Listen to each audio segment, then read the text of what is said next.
मैं देवेंद्र जोशी, महामंत्री उत्तर प्रदेश उद्योग व्यापार प्रतिनिधि मंडल।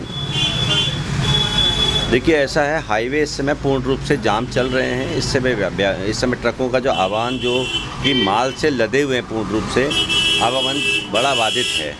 इस वजह से व्यापारियों को बहुत दिक्कत हो रही है, आम जन को भी दिक्कत हो रही है।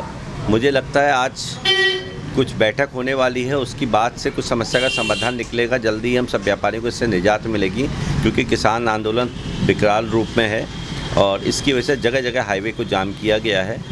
निश्चित रूप से एक कठिन समय चल रहा है और इस दौर से जल्दी छुटकारा आज मिलने की संभावना है।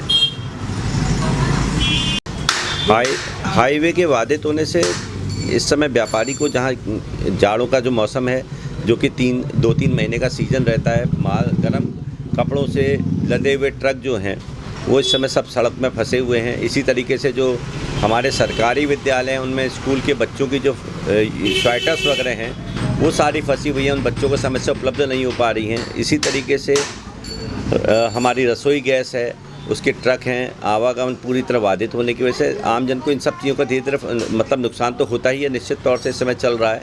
और बहुत विषम परिस्थितियों से इस समय पूरा प्रदेश चल रहा है, पूरा प्रदेश क्या देश चल रहा है, क्योंकि सारे के सारे हाईवे इस समय जाम है किसान आंदोलन की वजह से।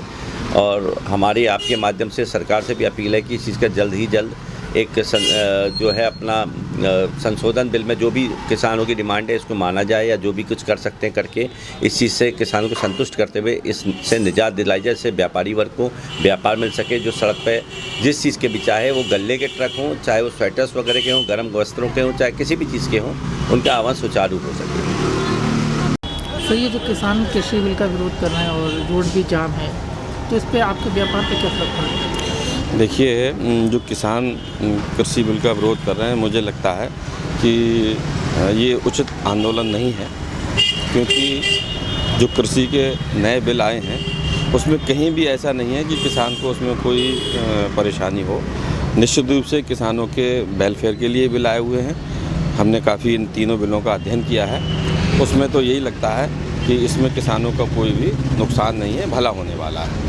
अब एक बात ये निकल कर के आ रही है कि किसान कहते हैं कि इससे MSP ख़त्म हो जाएगी, मैक्सिमम सेलिंग प्राइस। वो भी मुझे लगता है कि ऐसा नहीं होगा, क्योंकि इन बिलों में कहीं किसान को अपना माल बेचने की बाध्यता नहीं है। भाई APMC एक्ट ख़त्म कर दिया, मंडियों में माल जाकर के बिकता था, वो सारी सुविधा किसानों को मिल गई कि पूरे हिंदुस्तान में वो अपने प्रोडक्ट को, अपनी उपज को कहीं भी ले जाकर के लाभकारी मूल्य पर बेच सकते हैं। तो मुझे तो ये लगता है कि इसमें इसका सही अध्ययन होना चाहिए और सरकार को चाहिए कि शायद कुछ गलतफहमियां हैं इन बिलों को लेकर के, तो वो बिल्कुल चाहे अखबार के माध्यम से, समाचार पत्रों के माध्यम से इस बिल की पूरी व्याख्या करे, लोगों को इसका समझाए। और अगर कहीं कोई एक आध पॉइंट ऐसा है जिससे किसानों को भी मान लीजिए लगता है, भय लगता है, या कुछ भी उनको मान लिया आशंका है, तो उसको बैठ करके दूर किया जाना चाहिए। वार्ता के माध्यम से ये संभव है। अब जो आंदोलन हो रहा है, किसानों ने सारे के सारे रोड घेर रखे हैं, दिल्ली से हमारा माल नहीं आ रहा, तो ये लेकर के एक चिंता का कारण है कि बहुत से हमारे कारोबार, इससे सीजनल कारोबार प्रभावित हो रहे हैं। ट्रकों में माल फंसा हुआ है, बॉर्डर से निकल नहीं पा रहे हैं माल, तो उसकी वजह से थोड़ी सी दिक्कत। हालांकि कोई बहुत बड़ी उलझन अभी नहीं है, क्योंकि मुझे लगता है 2-3 दिन में ये आंदोलन का निस्तारण हो जाना चाहिए। और अगर 2-3 दिन में नहीं होता है तो निश्चित रूप से ये चिंता का कारण बन जाएगा। तो हमारी प्रदेश सरकार से भी मांग है कि जो आपूर्ति की चीज़ें हैं उनको किसी तरीके से जो भी मैनेजमेंट वो करें, उनको बहाल कराएं और सामान की आपूर्ति जो है वो बहाल होनी चाहिए, उससे कोई दिक्कत नहीं होनी चाहिए।